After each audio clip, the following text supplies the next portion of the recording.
गांव में रामू नाम का एक सपेरा रहता था। वह बांसुरी बजाकर सांपों को नचाता था। एक दिन जंगल से एक बड़ा नाग गांव में आया। सारे लोग डर के मारे भाग गए। रामू ने डर को दूर किया और बांसुरी बजाई।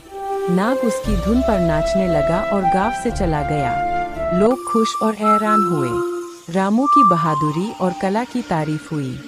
उसने दिखाया कि डर के सामने साहस और शांति से काम करना चाहिए।